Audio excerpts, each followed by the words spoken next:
ओम मुनित्रयं नमस्कृत्य तदुक्तिः परिभाव्य च वैयाकरणसिद्धान्तकौमुदीयं विरच्यते। सर्वेभ्यः श्रोतृभ्यः नमः। अस्माभिः गतपाठे यद्यत् पठितं तद् एकवारं स्मरामः। वयं वैयाकरणसिद्धान्तकौमुदी इत्याख्यस्य ग्रन्थस्य समासाश्रयविधिप्रकरणे भवामः। प्रकरणस्यास्य तत्र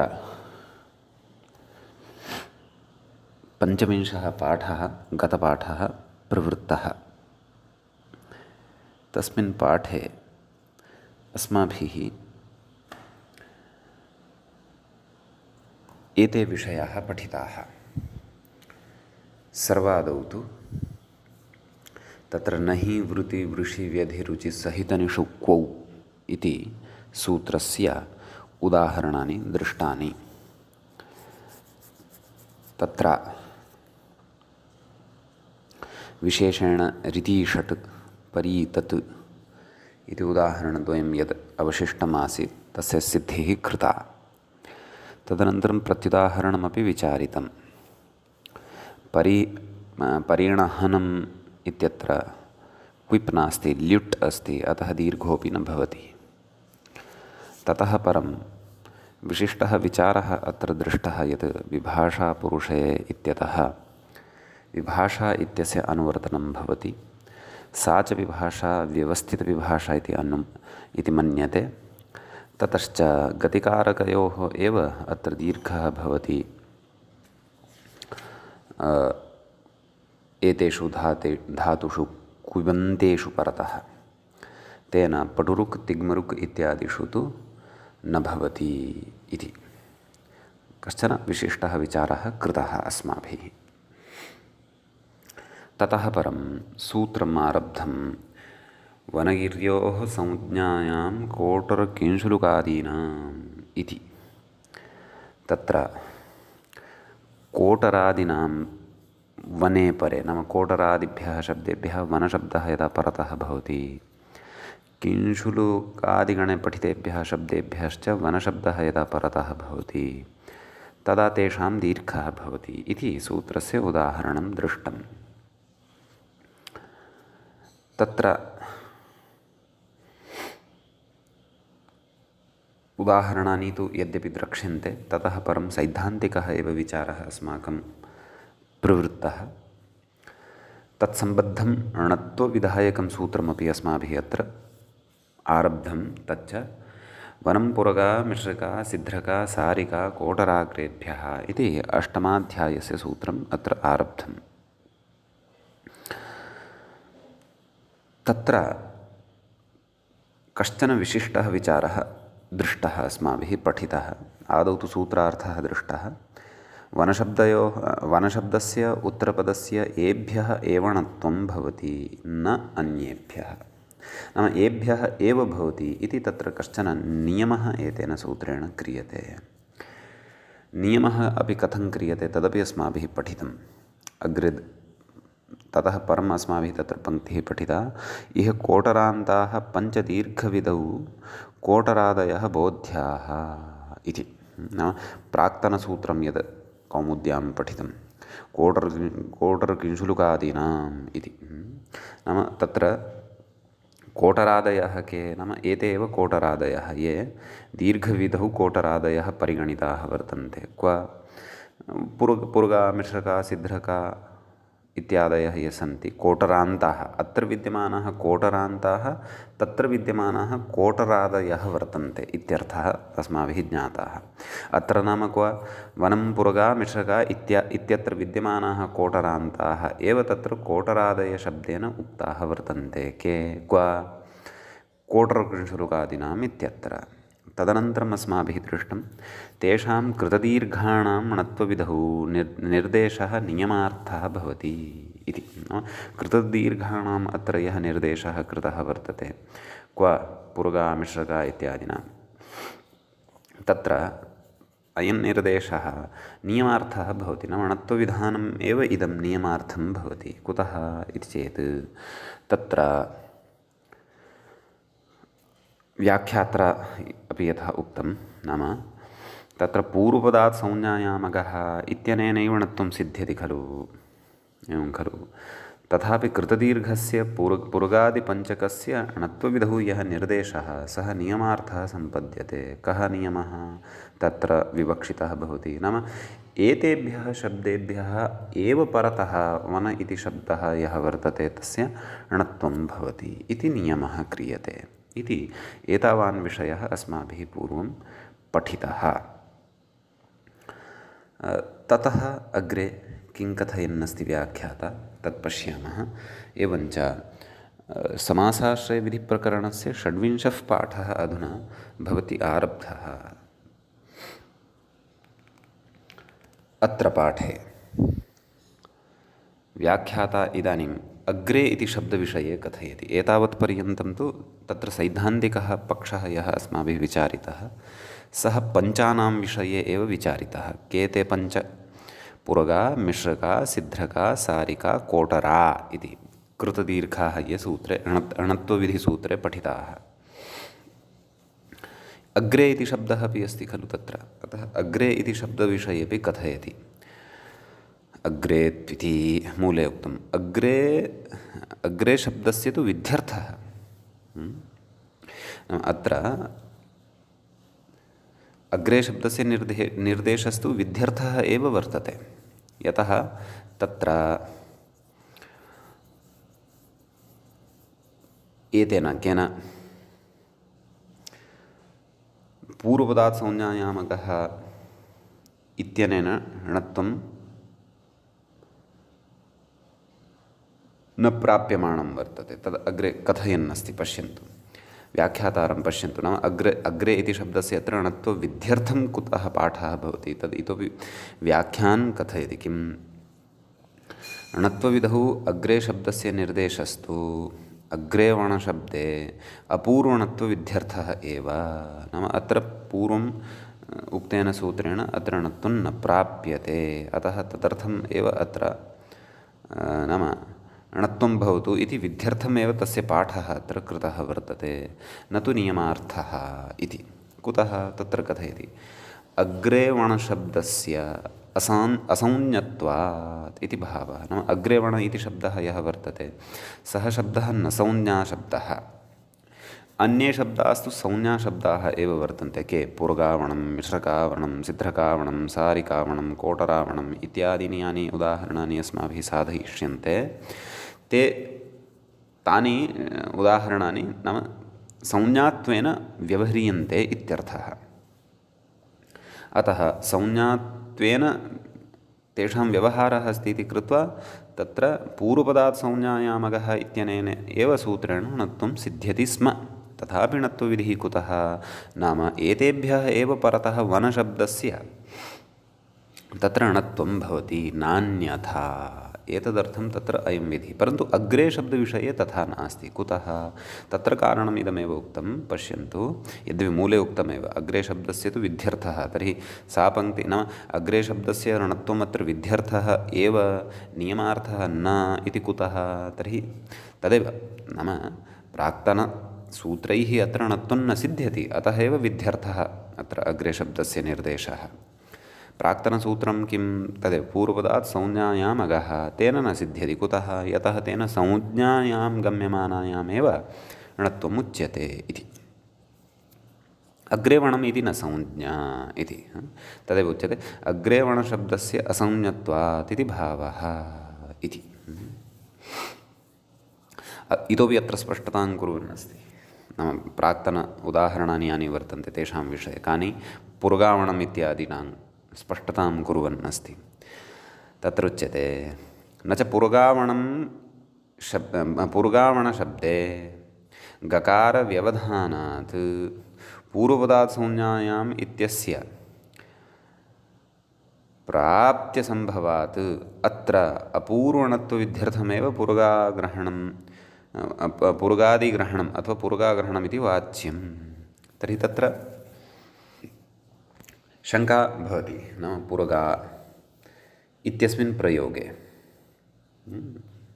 गकारः अस्ति एव खलु, अत्र किञ्चित् जागरूकतया श्रोतव्यं। यद्यपि सर्वत्रापि जागरूकतया एव श्रूयते, पठ्यते च, अत्र विशेषेण जागरूकतया श्रोतव्यम्। अत्र पूर्वपदार्थसंज्ञायामगः इत्यस्य सूत्रस्य किञ्चित् इतोपि स्पष्टता भवतां भविष्यति। यद्यपि तत् सूत्रं पूर्वं पठितम् अस्माभिः अत्र समासेष्वेव, तथापि तस्य इतोपि स्पष्टतार्थम् अत्रत्यः विचारः किञ्चित् सावधानतया श्रोतव्यः।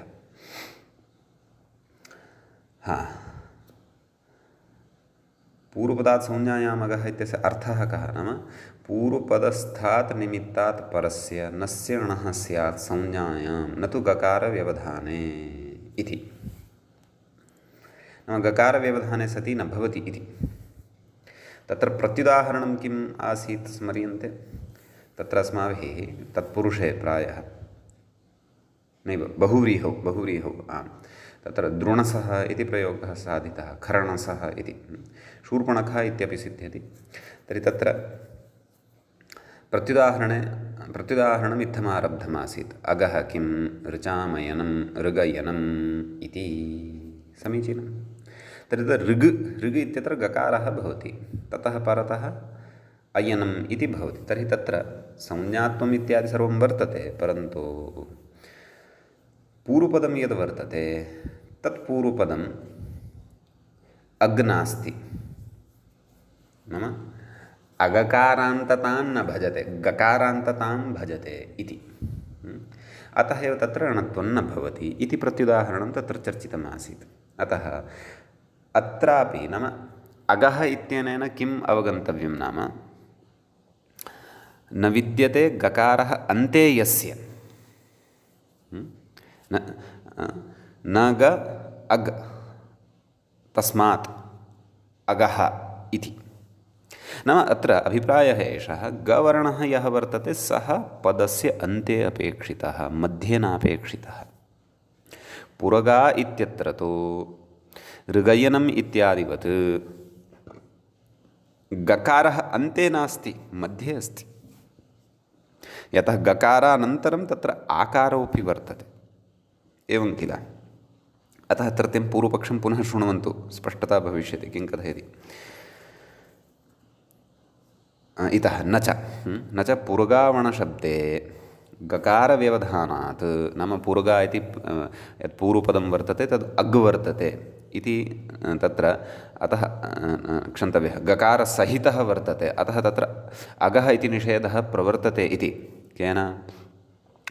पूर्वपदार्थसंज्ञायाम् अगः इति। अतः कथं णत्वम् इति चेत् तथा न शङ्कनीयं, तदेव कथयन्नस्ति। किं न च पुरगावणं शब्दे गकारव्यवधानात् पूर्वपदार्थसंज्ञायाम् इत्यस्य प्राप्यसम्भवात्, नाम मध्ये गकारेण व्यवधानं कृतं वर्तते रेफानन्तरम्, अतः अत्र पूर्वपदार्थसंज्ञायाम् इत्यस्य प्राप्तिरेव नास्ति भोः। तर्हि प्राप्यसम्भव इति पूर्वपक्षः प्रचलति। प्राप्यसम्भवात् अत्र अपूर्वणत्वविध्यर्थमेव, नाम पूर्वपदार्थसंज्ञायामगः इत्यनेन पूर्वं विद्यमानेन णत्वविधिः न प्राप्यते एव, अतः णत्वार्थमेव अत्र पूर्वगाशब्दस्य पाठः मन्तव्यः। पूर्वगाग्रहणम् इति वाच्यं, नाम एतदर्थमत्र पूर्वगाग्रहणं कृतं वर्तते इति न वक्तव्यम् इति भ्रमः मास्तु। कुतः? तत्र उच्यते अगः इति पञ्चमी, नाम अगः इति तत्र पञ्चमी वर्तते, अतः कः अर्थः तत्र लभ्यते? गकारान्तात् पूर्वपदात् परस्य णत्वं नेति लभ्यते इति। तर्हि अगः इत्यस्य कः नाम पूर्वपदं यद् वर्तते तद् गकारान्तं यदि वर्तते तर्हि ततः परस्य उत्तरपदस्य यः नकारः तस्य नकारस्य णत्वं न भवति, एवं किल। अगकारान्तस्य एव णत्वं भवति, यथा शूर्पणखा, शूर्प इत्यस्य अन्ते कः वर्तते? अकारः वर्तते, गकारः अस्ति वा? नास्ति खलु, अतः णत्वं भवति। एवं द्रोणसः, खरणसः इत्यादिषु अपि कथयति अग्रे। पुरगाशब्दस्त्वयम् आकारान्तः एव न तु गकारान्तः इति। पुरगाशब्दस्तु आकारान्तः वर्तते, गकारान्तः नास्ति, अतः तत्र अवधानं कर्तव्यं। गकारः अस्ति तस्मिन्, परन्तु अन्ते नास्ति, उपान्त्यः सः गकारः, अस्माकं कृते तु अन्त्यः अपेक्षितः। अतः एव भवन्तः तत्र गत्वा दृष्टवन्तः स्युरेव अथवा स्मरन्ति, पूर्वपदात् संज्ञायामगः इत्यत्र तत्र प्रत्युदाहरणे ऋगयनम् इति स्वीकृतं, तस्य अन्ते गकारः, अतः तत्र णत्वं न भवति। कथयति अत्र, तत्र अगः इति निषेधः अप्राप्त्या, नाम अगः इति यः निषेधः पूर्वपदात् संज्ञायामगः इत्यत्र उक्तः, तस्य निषेधस्य अप्राप्त्या पूर्वपदात् संज्ञायाम् इत्येव सिद्धे, एवं किल। तर्हि नाम निषेधस्य प्राप्तिरेव नास्ति, तर्हि पूर्वपदात् संज्ञायामगः इत्यनेन विहितस्य णत्वस्य प्राप्तिः अस्ति एव खलु।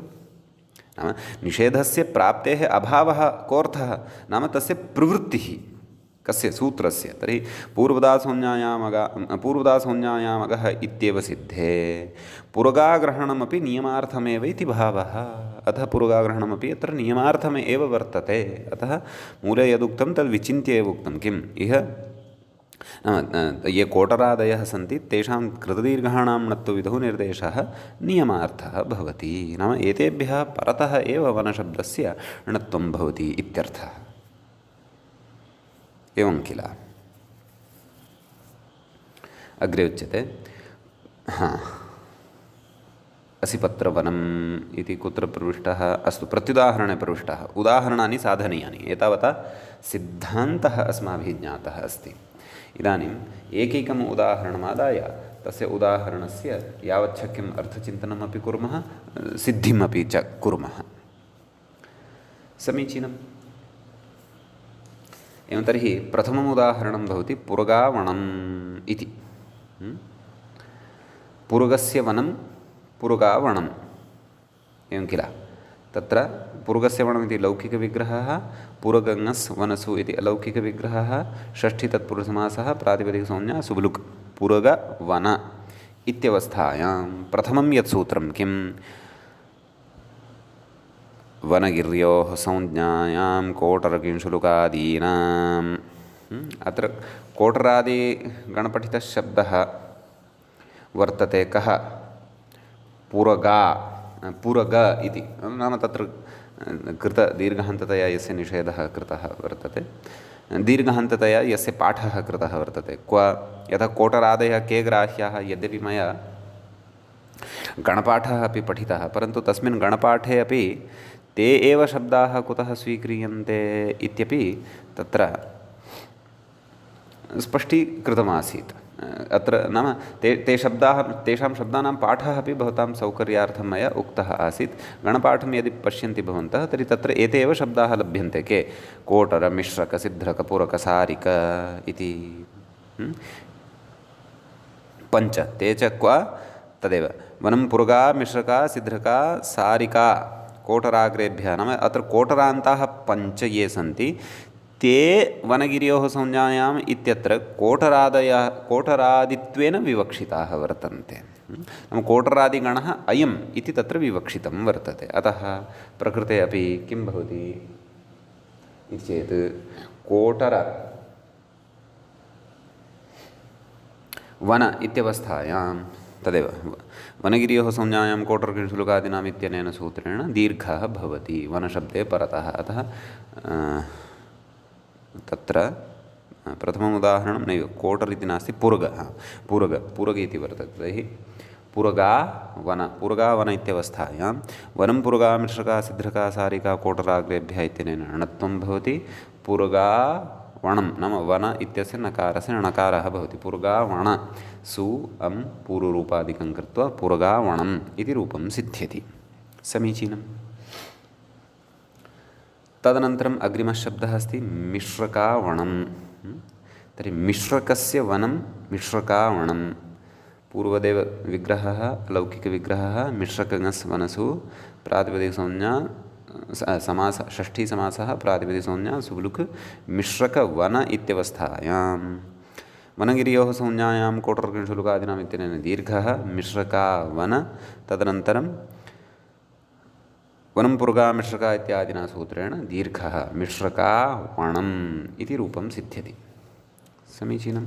विभक्तिकार्यादिकं कृत्वा तदनन्तरं सिद्धकस्य वनं सिद्धकङस् वनसु षष्ठी समासः, प्रातिपदिकसंज्ञा सुबलुक्, सिद्धकवन। वनगिर्योः इत्यादिना सूत्रेण दीर्घः सिद्धका वन तदनन्तरम् अणत्वं वनं पुरुगा मिश्रका सिद्धका इत्यनेन अणत्वं सिद्धका वण सु अं सिद्धका वणम् इति सिद्ध्यति। तदनन्तरं सारिकस्य वनं नाम तदेव सारिकावणम् इति यत् साधयिष्यते तद् कस्यचित् वनविशेषस्य संज्ञा, सिद्धकावणम् इति कस्यचित् स्वर्गविशेषस्य स्वर्गाख्य नाम स्वर्गे विद्यमानस्य कस्यचित् वनविशेषस्य संज्ञा, विशेषाय तु तत्र कोशः द्रष्टव्यः। मिश्रकावणम् इति अपि वनविशेषस्य एव काचित् संज्ञा, पुरुगावणम् इत्यपि वनविशेषस्य एव काचित् संज्ञा वर्तते। अस्तु, सारिकस्य वनम् इत्यत्र सारिकङस् वनसु इति अलौकिकविग्रहे षष्ठीसमासः प्रातिपदिकसंज्ञा सुब्लुक् सारिकवन वनगिर्योः संज्ञायाम् इत्यनेन सूत्रेण दीर्घः सारिका वन तदनन्तरं वनं पुरुगा मिश्रका सिद्धका सारिका इत्यनेन दीर्घः सारिका क्षन्तव्यः णत्वं सारिका वण सु अं सारिका वणम् इति रूपं सिद्ध्यति। तदनन्तरं कोटरस्य वनम् इत्यत्र पूर्ववत् विग्रहः समासः प्रातिपदिकसंज्ञा सुब्लुक् दीर्घः वनगिर्योः इत्यादिना सा कोटरा वन तदनन्तरं वनं पुरुगा मिश्रका सिद्धका सारिका कोटरा इत्यादिना णत्वं कोटरा वणम् इति रूपं सिद्ध्यति। समीचीनम्। एतावन्ति उदाहरणानि संसाध्य इदानीं वयं प्रत्युदाहरणविचारं कुर्मः। तत्र पश्यन्तु किमुक्तम् असिपत्रवनमिति अग्रे पश्यन्तु। एभ्य एव इति किं नाम एभ्यः एव इति खलु नियमः तत्र क्रियते। अतः असिपत्रवनमिदम् इति तत्र प्रत्युदाह्रियते। कस्यचित् नरकविशेषस्य एषा संज्ञा अस्ति कथयति व्याख्याता नरकविशेषोऽयं तर्हि असिपत्रस्य वनम् इति विग्रहः पूर्वत्समासः प्रातिपदिकसंज्ञा सुब्लुक् इत्यादिकं कृत्वा तत्र न तु दीर्घः भवति न च णत्वं भवति। दीर्घः तु कुतः न भवति यतः कोटरादिषु अस्य अन्तर्भावः नास्ति। कोटरादयः ये पञ्च तेषु अस्य अन्तर्भावः नास्ति। अपि च णत्वमपि न भवति। नाम एतेभ्यः एव इति नियमः कृतः खलु। कथयति अत्र संज्ञात्वेपि पूर्वपदात् संज्ञायाम् इति णत्वं न भवति। एभ्यः एव इति नियमात् इति भावः। नाम एभ्यः एव वनशब्दस्य णत्वं भविष्यति नान्येभ्यः इति नियमं पुरस्कृत्य तत्र अत्र णत्वम् अपि न भवति। यद्यपि णत्वाय अत्र सर्वविधापि योग्यता अपेक्षिता अस्ति एव, परन्तु यः नियमः कृतः नाम एभ्यः पञ्चभ्यः एव परतः यदा वन इति शब्दः भवति तदा एव तस्य णत्वं भवति नान्यथा इति नियमकरणात् प्रकृते णत्वं न भवति। असिपत्रवनम् इत्यत्र असिपत्रवनम् इत्येव व्यवह्रियते। असिपत्रवनम् इति तु असाधुप्रयोगः। अस्तु, तर्हि इदानीम् अग्रे इति शब्दविषये कथ्यते। अग्रे वणम् इति तत्र मूले विग्रहः प्रदर्शितः। किं वनस्य अग्रे वणम् इति इदम् उदाहरणं साधनीयं वर्तते अधुना। तत्र वनस्य अग्रे इति विग्रहः क्रियते। एवं खलु षष्ठीसमासः एव, परन्तु तत्र षष्ठ्यन्तस्य पूर्वनिपातः न भवति। तत्र युक्तिः प्रदर्श्यते।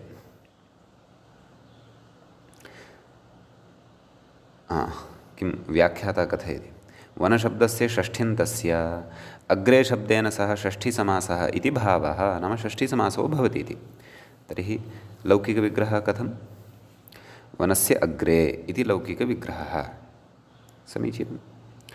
तदनन्तरम् अत्र अलौकिकविग्रहः कथं स्थापनीयः वन ङस् अग्र ङि इत्यवस्थायां तदेव षष्ठीसमासः प्रातिपदिकसंज्ञा सुब्लुक् वन अग्र इत्यवस्थायां तत्र वन इत्यस्य तत्र अग्रे इत्यस्य एकारान्तत्वं निपातितं किल इति पूर्वमुक्तं किल।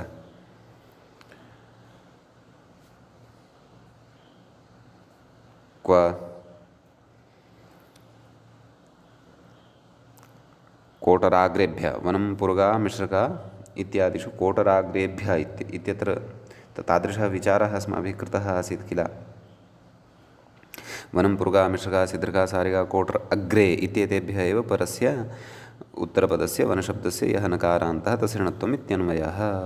सूत्रे अग्रे इति सप्तम्यन्तस्य अनुकरणम् अस्तु, सप्तम्यन्तस्य अनुकरणं वर्तते, प्रायः अलुक् अत्र उच्येत वा इति। अस्तु द्रक्ष्यामः अग्रे। तर्हि अग्रे कथयति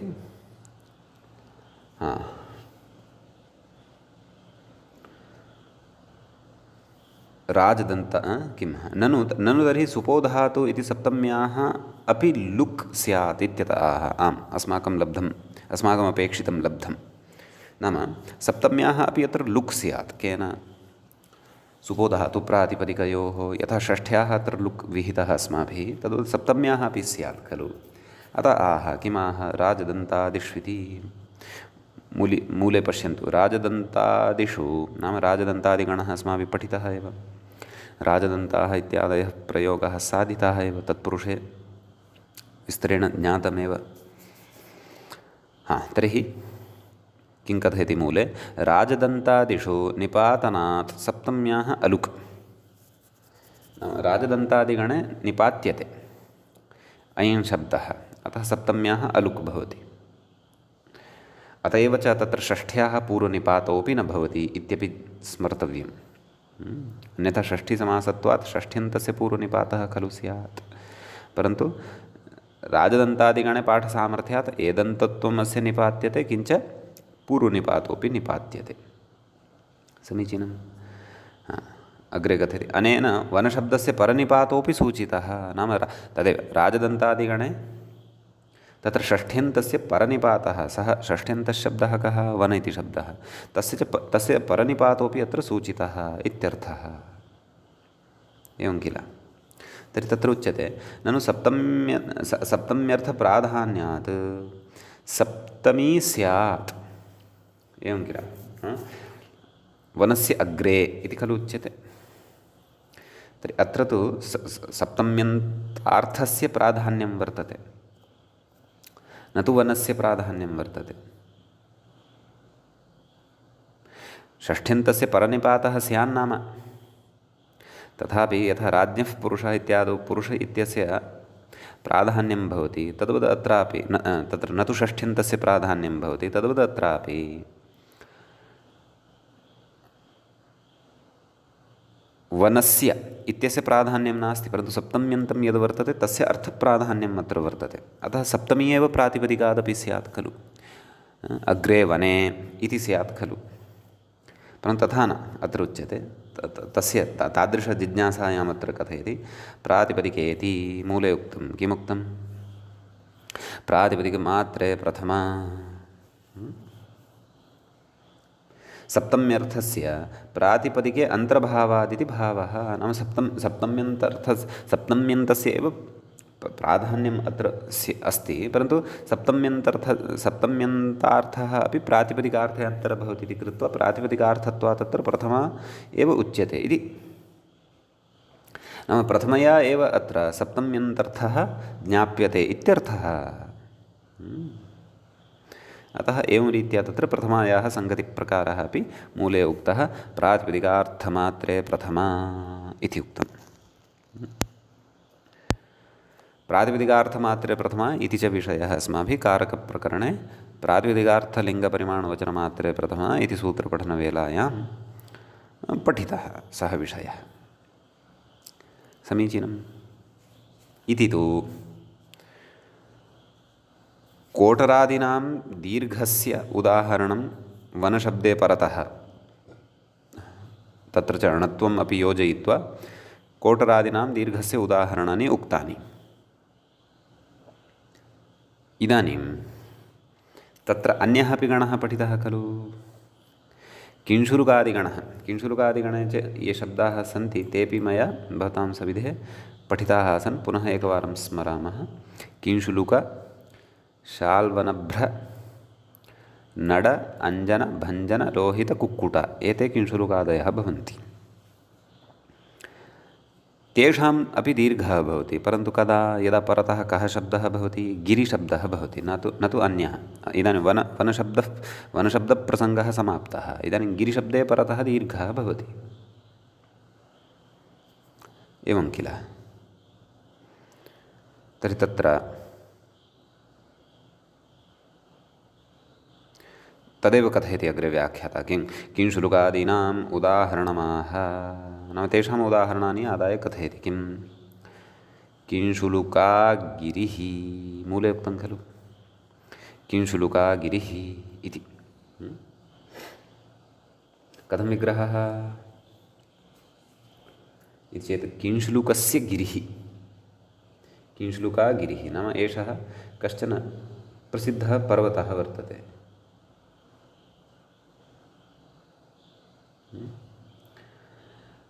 कः पर्वतविशेषः, एतदर्थं तु ऐतिह्यं द्रष्टव्यम् अथवा कोशादिकं मृग्यम्, एवं खलु। अतः किंशुलुकस्य गिरिः इति विग्रहे सति किंशुलुकज्ञस् किंशुलुकज्ञस् गिरिसु इति अलौकिकविग्रहः, प्रातिपदिक षष्ठीसमासः, प्रातिपदिकसंज्ञा सुब्लुक्, किंशुलुकगिरि इति आयाति।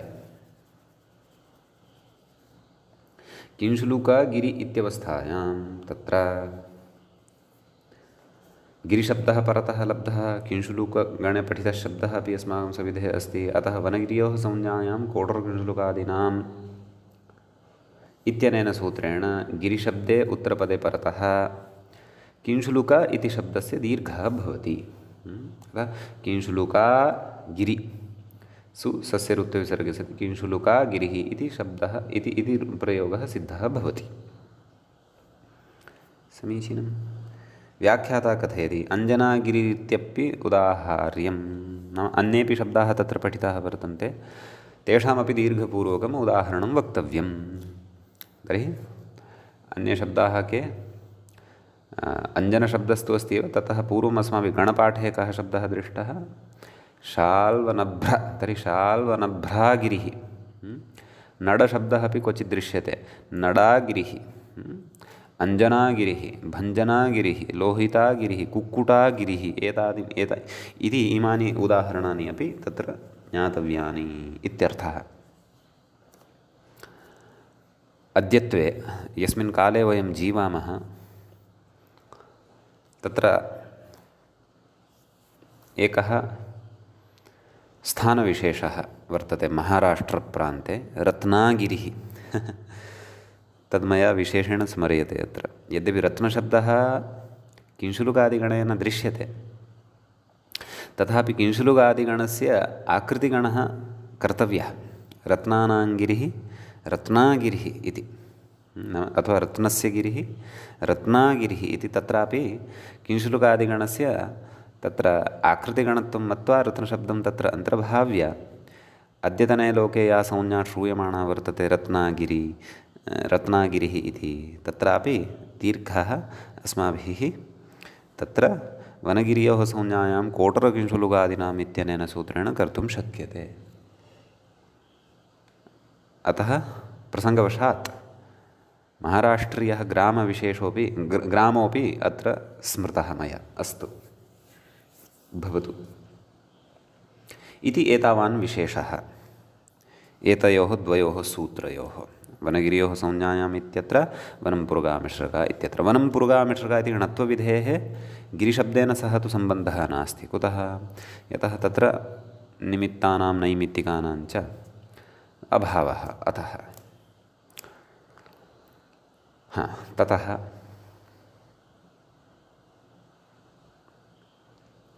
अग्रिमं सूत्रं प्रवेष्टव्यम् अस्ति। अग्रिमं सूत्रं भवति वले इति। वले इत्यत्र सप्तमी विभक्तेः एकवचनं भवति। व्याख्यात्रा सूत्रार्थः न उक्तः, मूले सूत्रार्थः उक्तः, परन्तु सूत्रार्थसम्पादनाय किं किम् अपेक्ष्यते तद् एकवारं विचारयामः। तत्र वनगिर्योः संज्ञायाम् इत्यतः संज्ञायाम् इति अनुवर्तते। ढ्रलोपे पूर्वस्य दीर्घोणः इत्यतः पूर्वस्य दीर्घोणः इति अनुवर्तते। संहितायाम् इति अधिकारः वर्तते एव, अतः सूत्रार्थः द्रष्टव्यः। किमुच्यते मूले? वलप्रत्यये। वल इति कश्चन प्रत्ययः, वलच् इति भवति, तस्य वल इति अवशिष्यते खलु। रजः कृष्यासु इति परिषदो वलच् इति एकं सूत्रं तेन भवतु। तर्हि किमुच्यते? वलप्रत्यये परे दीर्घः स्यात् संज्ञायां, नाम वलप्रत्ययः यदा परतः भवति तदा दीर्घः भवति, संज्ञायां गम्यमानायाम् इत्यर्थः। समीचीनं। कृषिः अस्य अस्ति इति विग्रहे रजः कृष्यासु इति परिषदो वलच् इति सूत्रेण वलच् प्रत्ययः क्रियते। का स्थितिः जायते? कृषि वल मतुवर्थे सः प्रत्ययः विधीयते, अस्माभिः पठिष्यते, तद्धितेषु पठिष्यते सः प्रत्ययः। अतः कृषि वल, कृषि वल इत्यवस्थायां तदेव वले इत्यनेन दीर्घो भवति। अतः कृषीवलः इति रूपं सिद्ध्यति। कः? कृषकः इत्यर्थः। कृषिं यः करोति अथवा कृषिः यस्य वर्तते, कृषिकार्यं वा यस्य वर्तते सः कृषीवलः इति भवति। एवं खलु। अतः तद्धितप्रयोगः एषः वस्तुतः, परन्तु समासवत् अत्र काचित्, समासाश्रयवत् अत्र कश्चन विधिः भवति, अतः तस्यापि अत्र विवरणम् उच्यते। तच्च अस्माभिः पूर्वमपि समासाश्रयविधिप्रकरणस्य आरम्भे एव इदम् उक्तम् आसीत्। भवतु। तदनन्तरं सूत्रम् अस्ति मतौ बह्वचो नजिरादीनाम् इति अस्ति अग्रिमं सूत्रम्। तेन सूत्रेण किं क्रियते तत् पश्यामः। आदौ सूत्रपरिचयः। मतौ सप्तमी विभक्तेः एकवचनं, बह्वचः इति षष्ठी विभक्तेः एकवचनं, अनजिरादीनाम् इत्यपि षष्ठी विभक्तेः बहुवचनं, बह्वचः इति तु एकवचनं। बह्वचः इत्यत्र समासः एवं विग्रहणीयः। बह्वचः बहवः अचः यस्मिन् सः बह्वच, एवं किल, तस्य बह्वचः इति बहुव्रीहिसमासः भवति अस्मिन् पदे। तदनन्तरम् अनजिरादीनाम् इत्यस्य विग्रहं पश्यामः। अजिरः आदिः येषां ते अजिरादयः, एवं किल। न अजिरादयः अनजिरादयः, तेषाम् अनजिरादीनां। समीचीनम्। इति बहुव्रीहिगर्भनञ् तत्पुरुषसमासो भवति। अजिरः आदिः येषां ते अजिरादयः इति बहुव्रीहिः कृतः किल। न अजिरादयः अनजिरादयः इति।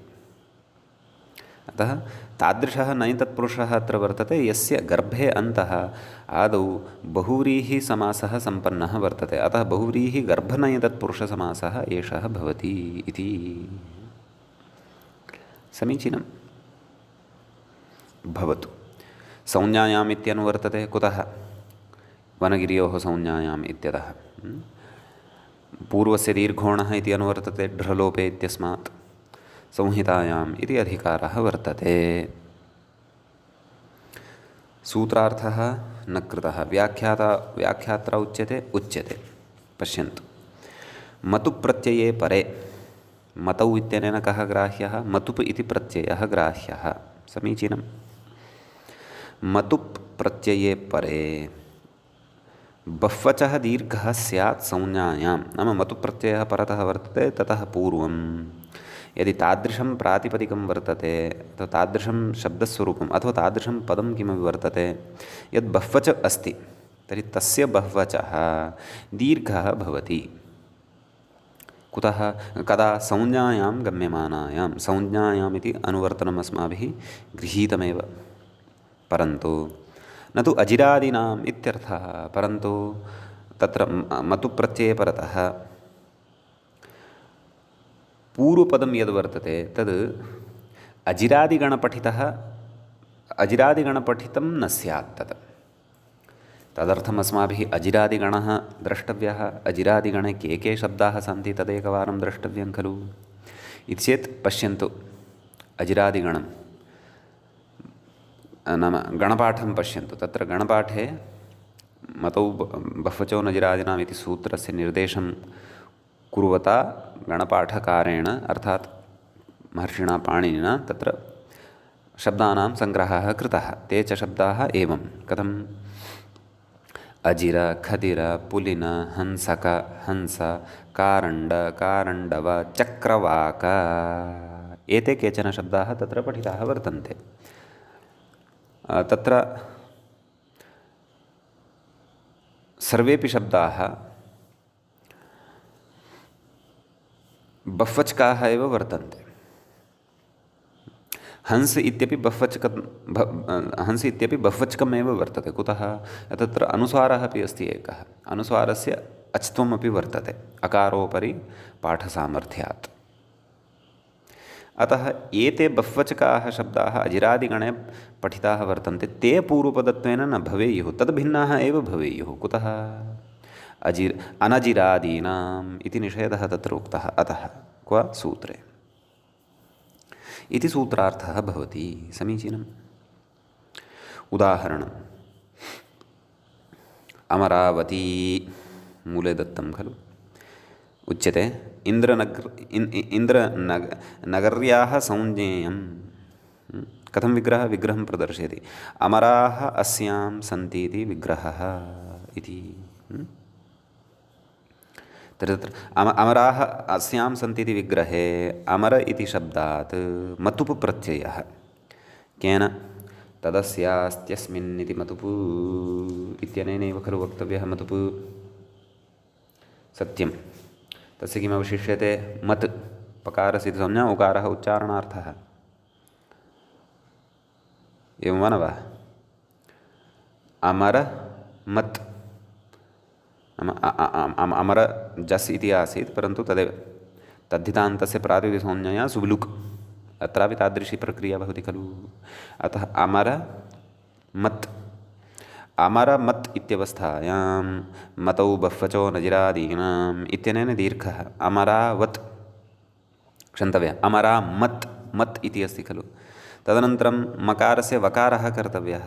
तदर्थं कथयति किं? मादुपधायाश्च इति संज्ञायाम् इति वा मस्य वः। तत्र एकं सूत्रं तद्धितेषु पठिष्यते। मादुपधायाश्च मतोर्वो यवादि मादुपधायाश्च मतोर्वो यवादिभ्यः। तेन मतुपः मकारस्य वकारः क्रियते। तेन वा, अथवा इतोपि एकं सूत्रं पठिष्यते संज्ञायां। तेन वा सूत्रेण अत्र मकारस्य वकारः भवति। तर्हि किमायाति? अमरावत् इति लभ्यते। अमरावत् इत्यवस्थायां तत्र स्त्रीत्वविवक्षायां ङीप् केन? उगितश्च। कुतः? यथा उगन्तमिदं प्रातिपदिकं मतुप् इति उगन्तं मतुप, तत्र उकारस्यापि इतसंज्ञा भवति। मया उकारः उच्चारणार्थः उक्तः चेत् तथा न, असङ्गतम्। उकारस्यापि इतसंज्ञा भवति। अतः एव अस्य उगितत्वं सम्पद्यते खलु। अतः एव उगितत्वात् उगितश्च इत्यनेन ङीप् भवति इत्यर्थः। अतः अमरावती इति सिद्ध्यति। समीचीनम्। अमरावती इति ङन्तात् पुनः सुप्रत्ययः हल्ङ्यादिना तस्य लोपः इत्यर्थः। अस्तु, तर्हि पश्यन्तु, अमरशब्दः क्वापि अस्माभिः अजिरादिगणे श्रुतो वा? न श्रुतः, नास्ति। अतः एव अत्र दीर्घः भवति। अजिरादिगणपठितः शब्दः यदि तर्हि तु दीर्घो न भवति। तदर्थं प्रत्युदाहरति किं पृच्छति किम् अनजिरादीनां किं नाम इति कुतः उच्यते नाम अजिरादिगणपठितस्य शब्दस्य दीर्घः यथा न स्यात् मतुपि परतः तदर्थम् अनजिरादि इति उच्यते इत्यर्थः। समीचीनं। तर्हि किमायातं तदेव प्रत्युदाहरणं किमस्ति अजिरवती इत्येव अजिरावती इति न अजिरवती इत्येव। तत्र तदेव अजिराः अस्याः सन्ति अथवा अजिरम् अस्य अस्ति इति विग्रहे मतुप्रत्ययः कर्तव्यः। अजिरशब्दस्य कश्चन अर्थविशेषस्तु द्रष्टव्यः।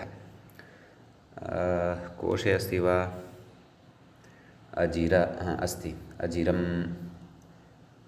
अजिरम् अजिरम् अजति गृहान् निस्सरति यत्र अज अधिकरणे किरच उठान इति भाषा हिन्द्यां कथयति कः शब्दकल्पद्रुमकारः। अजति गच्छति यः इति वायुः वायुः अपि भवति अजिर् इति शब्दः।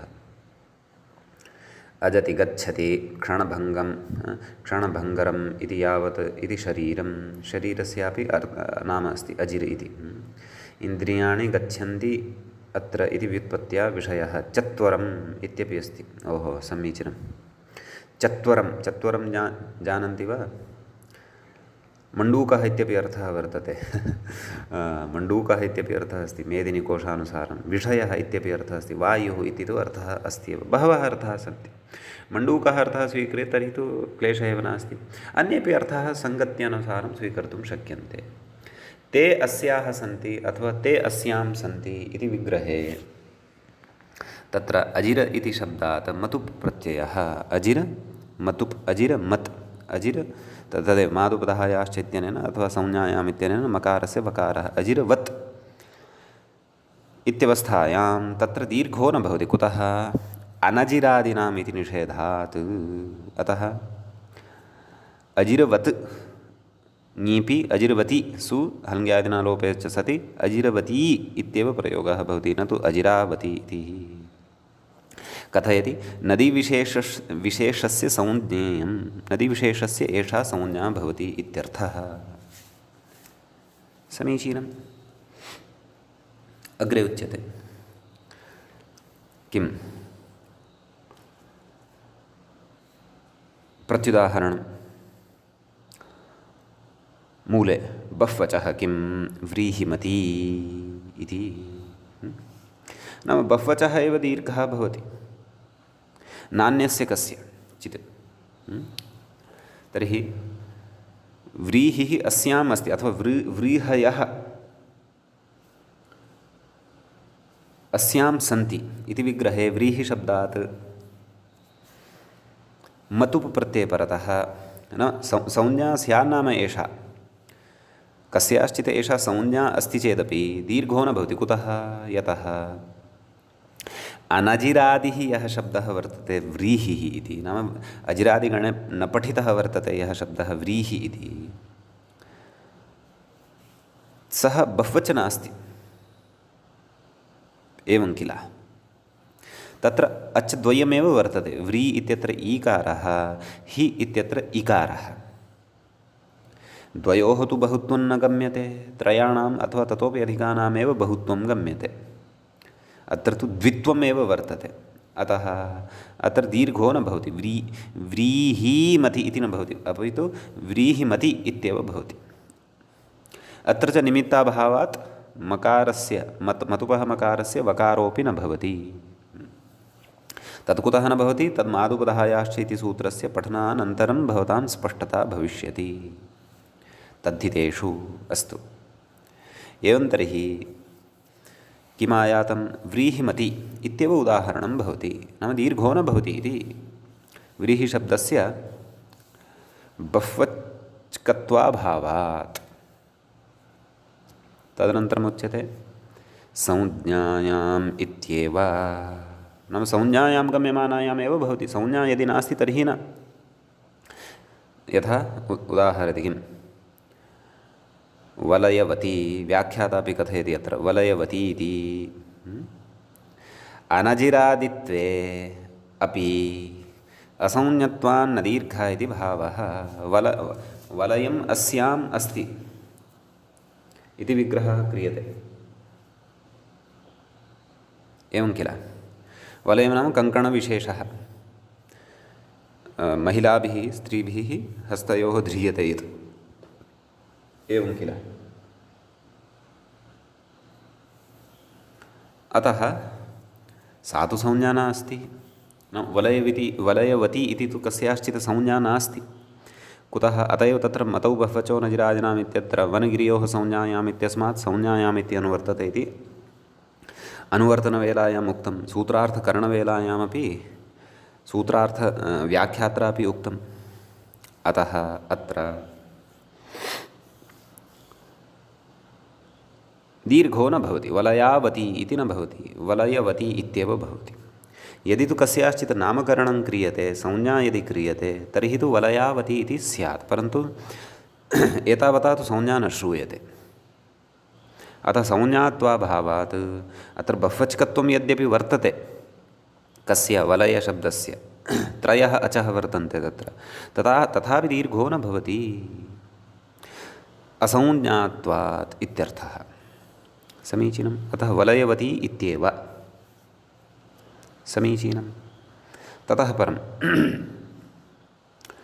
इति एतावानेव विशेषः अस्मिन् सूत्रे वर्तते अग्रिमं सूत्रं भवति शरादीनाञ्च इति शरादीनाम् इति षष्ठीविभक्तेः बहुवचनं भवति च इति अव्ययपदं भवति एवं खलु शरः आदौ येषां ते शरादयः तेषां शरादीनां शरादिगणः कश्चन तदर्थं गणपाठः द्रष्टव्यः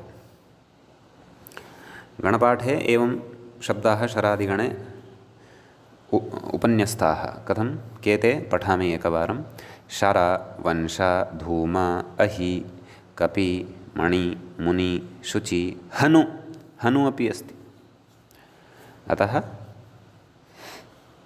तत्र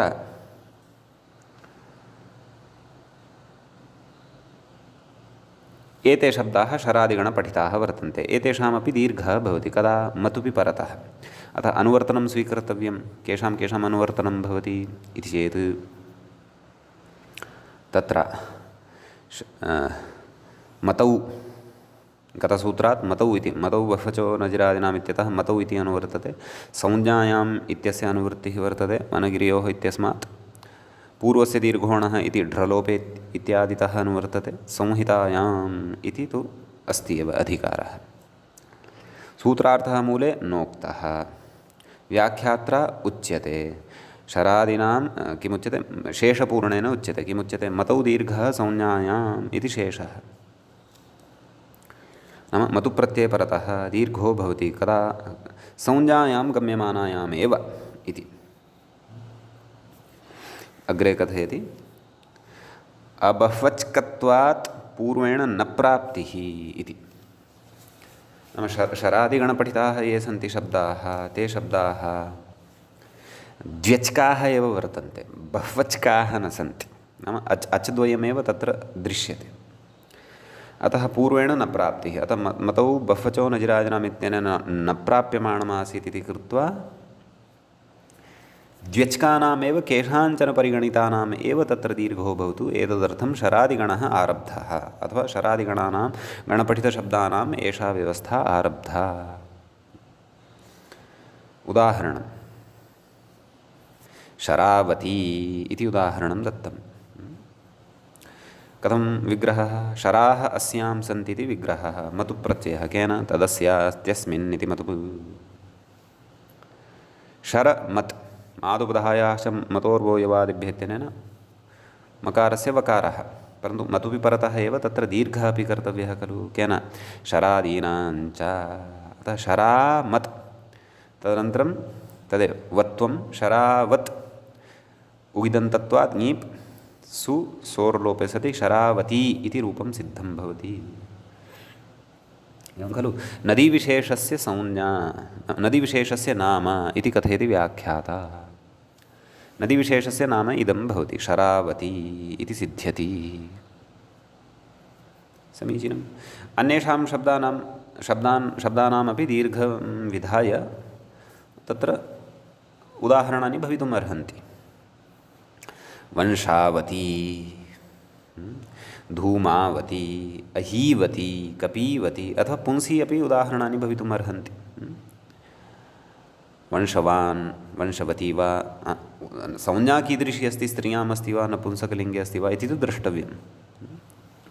धूमवती, धूमावती, धूमावान् इति वा। अहीमति, अहीमान् इति वा। कपीमति, कपीमान् इति वा। सर्वत्र दीर्घः। मणिमति, मणिमान् इति वा। मुनीमति, मुनीमान् इति वा। शुचीमति, शुचीमान् इति वा। एवं खलु। हनूमान्, हनूमति इति वा।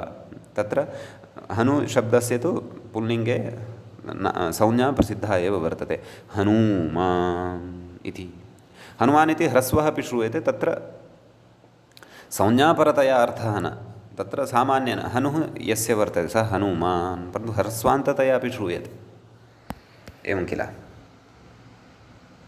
यतः तत्र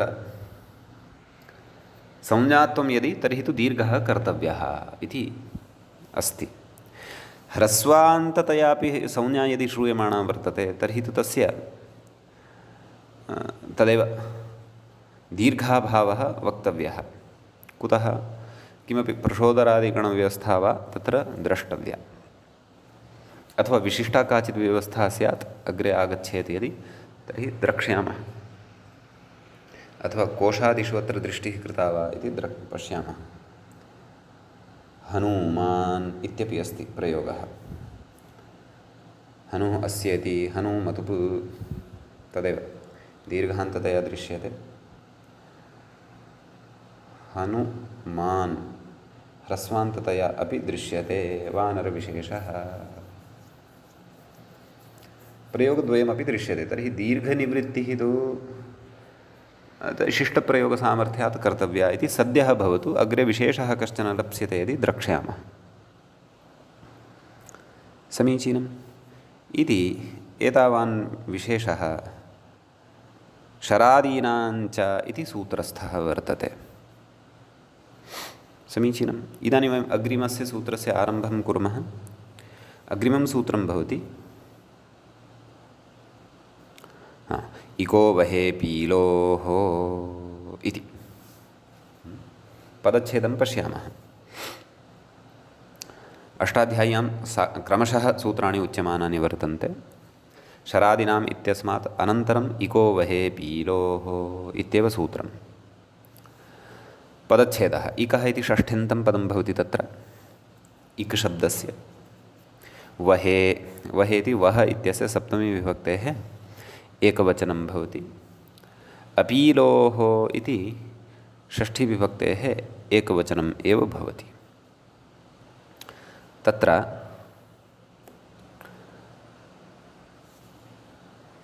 अपीलोः न पीलुः, अपीलुः, तस्य अपीलोः इति नै तत्पुरुषसमासो भवति। ढ्रलोपे पूर्वस्य दीर्घोणः इत्यतः दीर्घः अनुवर्तते। उत्तरपदे इत्यस्य अधिकारः वर्तते एव, संहितायाम् इत्यपि आयाति। एते अधिकाराः अत्र द्रष्टव्याः। सूत्रार्थः मूले कृतः, कृतः शेषपूर्णेन कृतः। किमुक्तम्? इगन्तस्य दीर्घः स्यात् वहे। इगन्तस्य कस्यचित् शब्दस्य, यः कोऽपि शब्दः यः इगन्तः वर्तते तस्य दीर्घो भवति कदा? यदा वः परतः भवति। परन्तु सः इगन्तशब्दः पीलुभिन्नः एव स्यात्। पीलुशब्दः अपि इगन्तः वर्तते खलु। अतः तद्भिन्नः एव भवति तद्। व्याख्यात्रापि उच्यते किम्? अपीलोः इति छेदः। इगन्तस्येति पूर्वपदस्येति शेषः इत्युच्यते। तद् वयम् अस्य उदाहरणानि यानि वर्तन्ते, प्रत्युदाहरणविचारश्च यः कृतः वर्तते, वार्तिकञ्च यत् पठितं वर्तते, तत्सर्वं वयं श्वः द्रक्ष्यामः। अद्य तावत् एतावानेव विशेषः। अत्रैव पाठोपसंहरणं कुर्मः। अत्रैव मङ्गलं। मुनित्रयं नमस्कृत्य तदुक्तिः परिभाव्य च वैयाकरणसिद्धान्तकौमुदीयं विरच्यते। एवञ्च तत्र समासाश्रयविधिप्रकरणस्य षड्विंशः पाठः एषः सम्पन्नतामगात्। नमः सर्वेभ्यः श्रोतृभ्यः।